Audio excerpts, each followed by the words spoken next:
O som do rugido da onça, de Micheline Veronsky. Capítulo 19. Quando, em uma noite de fins de janeiro de 1821, depois de assistir junto ao rei e às princesas a uma apresentação da peça de Schiller, A Donzela de Orleans, e de, junto com a família, se comover com o heroísmo da jovem Joana d'Arc, na ficção sendo perdoada em vida, para depois morrer heroicamente no campo de batalha para a glória da França e do rei francês, a rainha Caroline Frederick Wilhelmine von Baden percebeu que a caçula, sua pequena Ni de cabelo de açúcar, ardia em febre. Não sabia ela que toda ou quase toda a alegria de sua vida começava a se desvanecer como fina nuvem em um céu da primavera, ainda distante naquela Bavária, castigada por um frio nunca antes visto. Nos 10 dias que se seguiram, a mulher se colocou aos pés da cama da filha com o coração apertado, pelo medo de perder aquela criança tão carinhosamente amada. Protestante em uma corte católica, Caroline sentia-se parte de uma fauna excêntrica, menos excepcional que as crianças selvagens, é certo, mas talvez mais grotesca aos olhos dos conselheiros e dos homens da igreja. Embora no contrato matrimonial tenha sido assegurada a prática irrestrita de sua religião. Conhecera um marido, a quem chamava carinhosamente de Max, quando ambos se encontravam exilados em Ansbach, nessa mesma Baviera. De Max Joseph, príncipe sem terra, recebera uma declaração superlativa. Abre aspas. Querida prima Amalie, você há de me considerar o homem mais ridículo do mundo, por escrever-lhe esta carta muito embora vivamos ambos sob o mesmo teto. Mas a escrita expressa melhor do que a voz, especialmente neste caso, em que não sei distinguir se o que me leva é a sorte ou o infortúnio da minha vida. Eu amo a princesa Caroline, querida prima. Melhor ainda, je suis fou. Estou bem ciente da audácia de oferecer-lhe minha mão nas circunstâncias em que me encontro, mas ao mesmo tempo sinto que sua aceitação me tornaria um homem mais feliz. Deign to be my lawyer desta vez.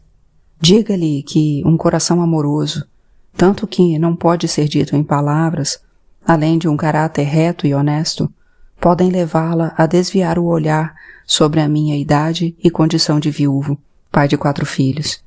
Assim, imploro que não rejeite o pedido que de joelhos faço. Atrevo-me a assegurar-lhe que ela nunca se arrependerá, que meus mais queridos esforços serão fazê-la feliz e expressar a mais profunda gratidão até o fim da minha vida. Eu apenas peço que ela retribua com alguma amizade por mim e gentileza para com meus filhos, que se esforçarão para mostrar sua dignidade. Leia minha carta para sua amada filha, querida prima, e, acima de tudo, não a influencie. O coração dela cabe ditar a resposta. No entanto, caso ela não aceite, ficarei conformado em não estar para sempre ligado a ela. Fecha aspas. A carta, porém, não antecipara os dias de fuga, os talheres e as joias recolhidos, ela grávida, fugindo com o marido e as crianças pelas estradas, despachados às pressas para locais mais seguros. Todo o exílio e toda a guerra antes da coroa castigaram seu corpo. Se lembrava mesmo das desconfianças de que pudessem tê-la envenenado. E se o espírito parecia tenaz, o medalhão com a mecha do primogênito natimorto era um alerta de que a dor habitaria seu peito para sempre. De certo modo, ela pressentia que algo não acabaria bem, desde que, semanas antes, deitara os olhos pela primeira vez sobre os pequenos selvagens brasileiros. Na ocasião, sentira uma emoção que não soube definir se era uma excitação de leve ansiedade ou de mal-estar.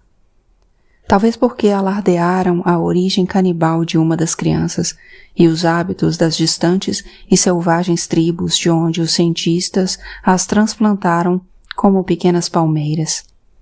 A manchete do Els, que ela cuidadosamente copiara em um caderno de anotações, reafirmava essa procedência. O caderno da rainha se constituía em uma miscelânea de notas pessoais sobre o mundo que a cercava, especialmente de suas leituras, sua antipatia por Napoleão Bonaparte, suas orações e, ainda, excertos de jornais e revistas, observações sobre assassinatos célebres e casos que a impressionaram. A mulher achava instrutivo alimentar esse documento e, ademais, gostava de escrever, tanto essas notas como também pequenos versos que decorava, reflexões sobre os filhos, aqueles que perdera no começo do casamento e os que até ali sobreviveram, a família, pequeno mundo de uma rainha, pois, apesar do dinheiro, nome e tradição, ainda era uma mulher com todas as limitações que esse fato impunha. No sábado que antecedera o batismo de Inê e do menino Yuri, sentou-se à escrivaninha e escreveu uma carta à mãe, contando dos tesouros adquiridos pelo marido. 85 mamíferos, 350 aves, 2.700 insetos, 6.500 plantas e 2 crianças. O menino é filho de um rei de sua tribo, chamado Chouri, anotou ela. Ele foi capturado com muitos outros e comprado por esses senhores, por 2 machados.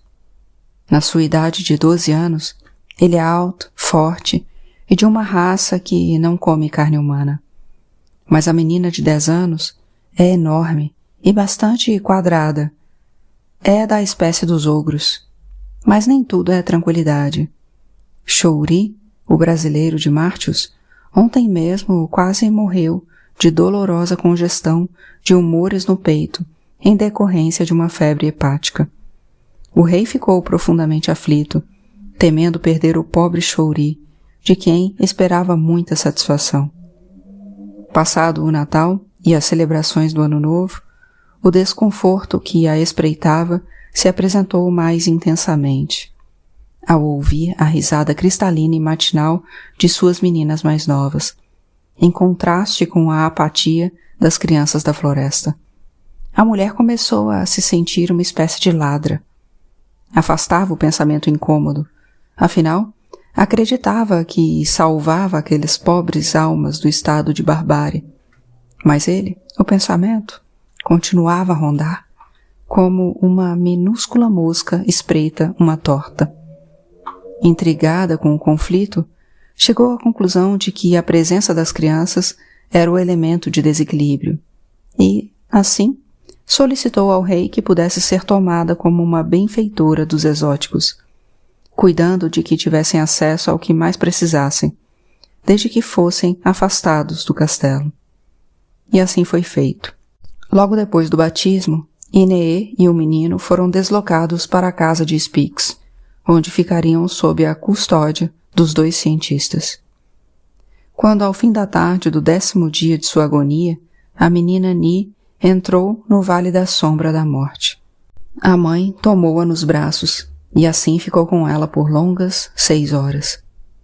Quando a respiração sofrida da criança por fim cessou, atravessando a imagem desoladora da mãe dando colo à menina morta, como um clarão, de dentro da sua dor, a rainha sentiu um ferrão doloroso que, inflamando sua carne, dizia que, em algum lugar do mundo, as mães das crianças selvagens, que foram trocadas por machados, facões e chitas, haveriam de estar, talvez, feridas de morte pela ausência delas. Lembrou-se então das lágrimas que caíram perante os versos de Schiller no prólogo de A Donzela de Orleans. Abre aspas. Adeus, colinas, campos que eu amava. Adeus, sereno vale. Adeus. Adeus, pois nunca mais virei pisar teu chão. Ó plantas que reguei, ó belas árvores, eu vos plantei. Alegres, verdejai. Adeus, ó fontes de água fresca e pura. Ó doce eco, ó voz do fundo vale, que tanto respondeste aos meus cantares. Joana vai, não volta nunca mais. Fecha aspas. O corpo frágil de Ni, ainda quente e encharcado pela febre, convulsionava pelos soluços de Caroline. Capítulo 20. Uma menina índia, sentada em um degrau, balança um chocalho de um lado para o outro. Deve ter 4 ou 5 anos de idade, no máximo 6. A luz do meio-dia é ofuscante e os raios de sol fincam presas agudas na carne. O som do chocalho responde ao canto dos pássaros, permite que o suor escorra em um fio lento e morno, levanta a brisa que agita as folhas das árvores. O som do chocalho é o leque que branqueia a paisagem com sua luz, e é a música monótona que marca um tempo descolado do próprio tempo. Há muito, Inê não escuta o som dos chocalhos. Lembra dos bailes de sua terra, do tempo de caçada, dos rituais, de quando o tabaco e a coca se transformavam em armadilhas, armas de caça. Na caça do tabaco, depois que este era consagrado, os espíritos dos bichos se transformavam em mulheres e assim viravam inimigos. A caça era a guerra, guerra pequena, guerra de festa, mas nem por isso desimportante. Os homens partiam para a caçada, enquanto as mulheres ralavam a iuca alvíssima. As mulheres, aquelas mesmas, sua mãe, suas tias, suas avós e irmãs, eram os animais a serem caçados e, ao mesmo tempo, eram também os bolos de iuca que preparavam. Depois que os espíritos entravam na cabaça de tabaco, os animais caíam nas armadilhas e então eram trocados pelos alimentos. Um dia, Tsi a caçaria assim, mas não havia lugar para tristeza, tudo era cura. Se Inê fecha os olhos, pode escutar os cantos dos seus parentes e o som do chocalho da menina índia que, sentada em um degrau, movimenta o mundo. E também as vozes dos meninos, dentre elas, a voz de Tsi cantando. Está sentado, mastigada coca. Está sentada, peneira coca. Está sentado, pilando coca. Sabe falar palavra coca. Inê responde com a voz que mora dentro da sua cabeça, a voz silenciosa que aprendeu a cultivar nesse tempo de imensa distância. Com pensamento de Mani ela dorme, com pensamento de Yuka ela dorme, ela dorme, ela dorme bem. Assim era antes, quando a boa e acolhedora palavra, a palavra da coca, mais a da iuca doce e do tabaco, a envolviam na língua que ela conhecia e que era profundamente ela. Mas hoje, diferente do que o canto diz, ela não dorme bem. O chocalho a desperta em sobressalto cada vez que o sono vem fechar seus olhos. Acorda-a com um pequeno susto antes que ela caia do poço sem fundo e em uma espiral colorida do sono. Primeiro, julga ouvir seu nome na voz da prima Tineraí. Depois, de olhos fechados na escuridão, vê surgir a cabeça iluminada de Tipaiu, quente e amarela, como uma grande bola de fogo, e abre os olhos para se certificar de que a grande onça apareceu dentro do quarto. Mas sabe em seu coração que ela não está por ali. Por fim, a fala gelada do vento entra por sua boca e o sono vai embora completamente. A menina índia e seu chocalho estão muito distantes da noite insone de Inê. É uma menina pequena e magra. Seus olhos se fixam no vazio. À sua frente, um cesto colorido abre uma boca ovalada para as moedas que as mulheres brancas e seus filhos depositam nela. A mãe e o pai do outro lado da calçada. Na esteira deles, a mercadoria, anéis de coco, bichos de madeira, colares e pulseiras, outros cestos e chocalhos. A criança toca um instrumento que tange o mundo que ela conhece e o mundo que ela enxerga no vazio. As sementes no oco da cabaça realizam uma trajetória em curvas regulares que multiplicam sua potência. Do lado de fora, o rosto da menina marcado por pintas negras de genipapo não esboça nenhuma reação para a mulher que a saúda com um oi um tanto risonho, um tanto constrangido. Tampouco para a outra que, na porta da sorveteria, a fotografa sem disfarce com o aparelho celular. A música do chocalho faz com que ela veja Inê flutuando em uma cama, ardendo em febre.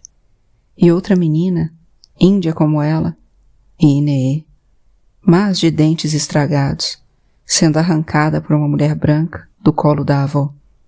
O chocalho faz seu tchá-tchá e as meninas somem. O chocalho faz o seu tchá-tchá baço e uma profusão de antas, capivaras, tatus e macacos aparecem desabalada a carreira. A menina pisca, o chocalho para. Ela está cansada e corre para a mãe, que a abraça. Em Munique começa a nevar.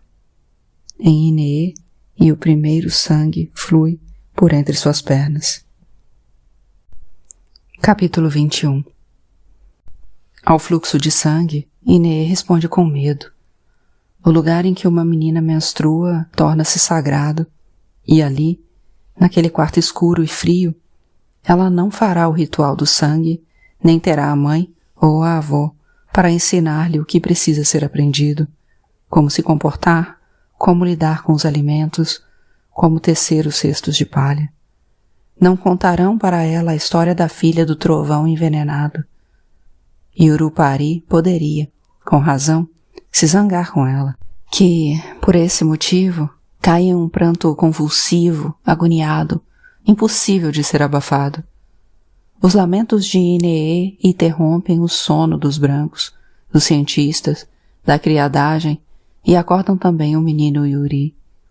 Ao acudirem, demoram algum tempo até perceber o fio de sangue, linha coagulada de rio descendo doloroso e incompreensível. A menina está agitada e agressiva, chega mesmo a morder a mão de Martius, e só depois de algum tempo, e a muito custo, que conseguem contê-la. Força e medo em conjunção de disposições são agentes perturbadores. Por fim, fica a cargo da viúva Martina, a governanta, a obrigação de lidar com aquele evento, tarefa não das mais fáceis. Inê, olhos abertos e molhados, respiração ofegante, mãos contorcidas, teme que o seu sangue curare tenha o poder de adoecer, até matar o menino Yuri pelo fato de ele tê-la visto naquela situação. Um sofrimento a mais. Se afeiçoou a ele, querendo-o como a Tsi-Tsi, seu irmão. O menino Yuri, por sua vez, sabe as consequências de ter visto o que viu. A viúva Martina se aborrece pela algaravia, no meio da madrugada, e ainda mais por ter que cuidar da menina selvagem. Não cultiva uma opinião favorável sobre a menina que os cientistas Spix e Martius colocaram a seus cuidados. Agora, ainda menos, visto ter se comportado como um animal raivoso. Pedissem que cuidasse de uma cabra montesa e ela teria menos trabalho. Embora tivesse admirado a agilidade com que ela aprendera a manejar a agulha e a linha, creditava isso a uma inata capacidade dos povos da floresta para o artesanato. Nada inteligente, resmungaria continuamente. Se ressente de cuidar para que aquela menina, que considera um pouco menos estúpida do que um cão, não se apresente de maneira desmazelada perante os cientistas e os curiosos que acorrem à residência para apreciar os espécimes selvagens. Com as primeiras regras dela, sente que seu trabalho se tornará mais penoso. Se aborrece com o pouco apetite, com os olhos obtusos sempre no chão, com a teimosia e incompreensão a alguns comandos tão simples e com o fato de não colocarem em uma jaula como colocaram Sarah Bartman. Em 1815, quando estivera de passagem por Paris, pôde ver, não pessoalmente, que suas posses não permitiam, mas estampada em jornal, a impressionante figura da Vênus Hottentote. A notícia dava conta de que fora adestrada como um urso, que entrava e saía de sua jaula obedientemente, a imagem revelando os detalhes daquele corpo inadequado aos padrões de normalidade socialmente aceitos por ela e por qualquer cristão. Obviamente, a viúva Martina não conseguiu enxergar no desenho o rosto aturdido de Sara, do mesmo modo que não consegue perceber a perplexidade no rosto de Inê, que está logo à sua frente. Não passa de uma mona suja, empesteando tudo, reclama para a Fraulein Aldelai, uma das serviçais com quem divide os afazeres, enquanto grosseiramente enfia entre as pernas da criança um pano dobrado e volumoso, com a finalidade de conter o fluxo menstrual.